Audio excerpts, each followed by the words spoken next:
अगर इनमें सियासी बसीरत होगी तो वो अख्तरुल ईमान की पेशकश को कबूल करेंगे।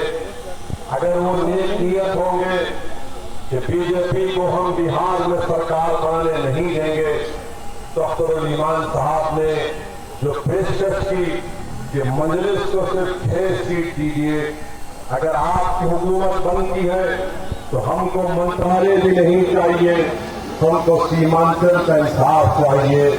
इससे ज्यादा हम कुछ नहीं कर सकते। जो लोग ये समझ रहे हैं कि मजलिस ये क्यों निकल दी, मैं उनको जवाब दे रहा हूं कि हम अपनी कमजोरी का मुजाहरा नहीं कर रहे हैं। हम ताकत की बुनियाद पर और सिर्फ बीजेपी को रोकने के लिए बिहार में मजलिस ने फैसला किया था।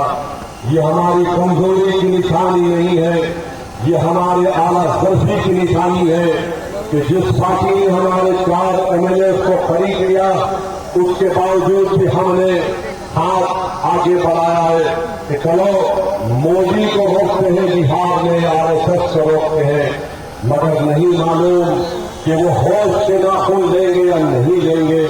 मगर मैं आपको बताना चाह रहा हूं कि मोदी की हुकूमत ने जो वक्फ के ताल्लुक से तरमीमी कानून बनाया, उस कानून को बनाने का मकसद एक ही है कि बिहार में मस्जिदों को आपसे छीन लिया जाए, बिहार में ईदगाह की जमीन को मुसलमानों से छीन लिया जाए, बिहार में खानखाहों को वीरान कर दिया जाए, बिहार में वो दरगाहें हैं जो प्रोटेक्टेड मॉन्यूमेंट के नाम पर 200-300 साल से आबाद है, उसका मालिक अब वक्त नहीं, उसका मालिक आर्कियोलॉजिकल सर्वे ऑफ इंडिया सारे कदीमा बन चुका है।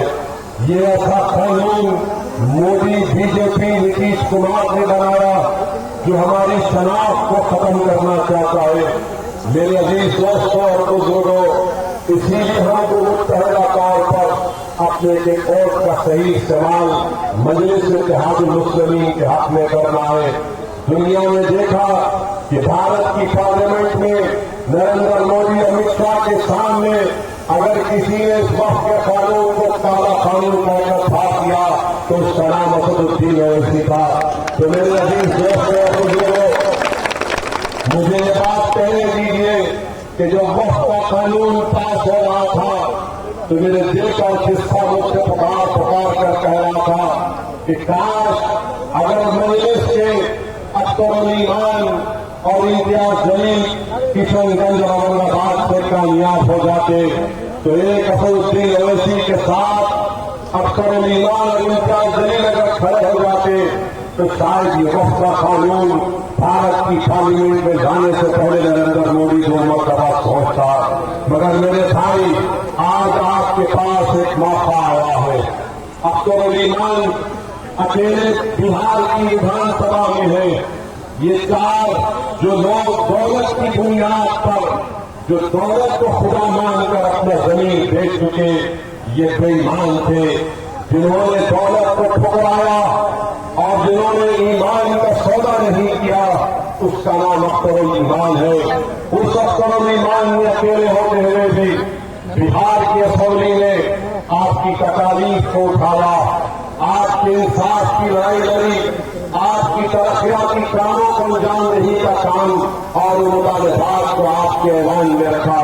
तो मेरी आपसे गुजारिश है कि किशनगंज से इस विधानसभा से जो मजलिस का उम्मीदवार होगा, मुत्तहदा तौर पर आप अपने वोट का इस्तेमाल मजलिस के पसंद के निशान पर करिए। डरने और घबराने की जरूरत नहीं है। हमारी लड़ाई सीमांचल की लड़ाई है। हम सीमांचल में इंसाफ को देखना चाहते हैं।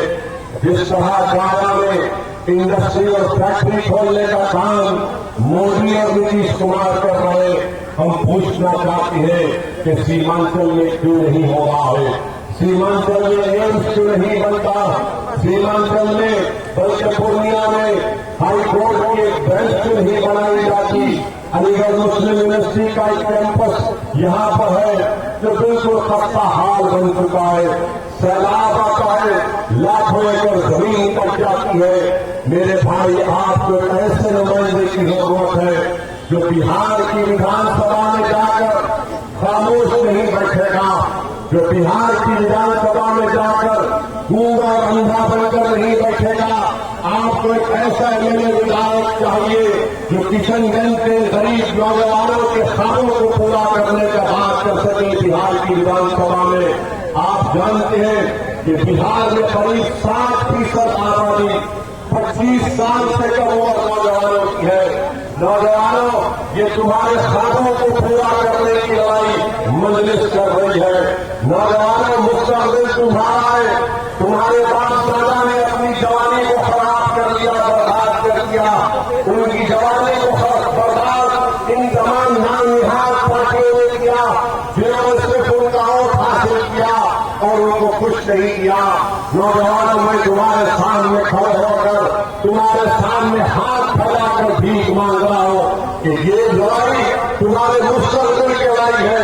अगर आज तुम मुत्तहदा तौर पर मजलिस को कामयाब करोगे तो आने वाले 30-40 साल तक तुम याद रखोगे कि मैंने विधानसभा के चुनाव में किशनगंज हुआ सीमांचल हो, अपने मुस्तकबिल के लिए मैंने अपनी पार्टी को वोट किया और कोई इसमें शर्मिंदगी की बात नहीं है। अगर आप मजलिस को कामयाब कर रहे, ये कामयाबी आपकी कामयाबी होगी।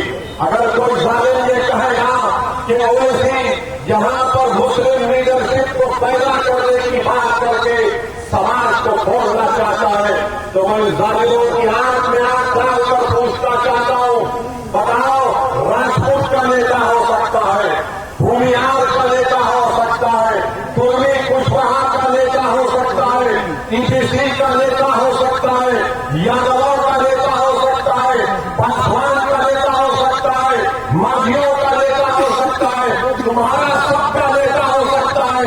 और वैसे अगर गरीब और मजलूम आवाम के इंसाफ के लिए कहता है कि तुमको नेता बनेगा, तुम भिखारी बनकर किसके पास भीख नहीं मांगोगे, बल्कि अपने मुकद्दर के फैसले तुम खुद करोगे, तो उनको तकलीफ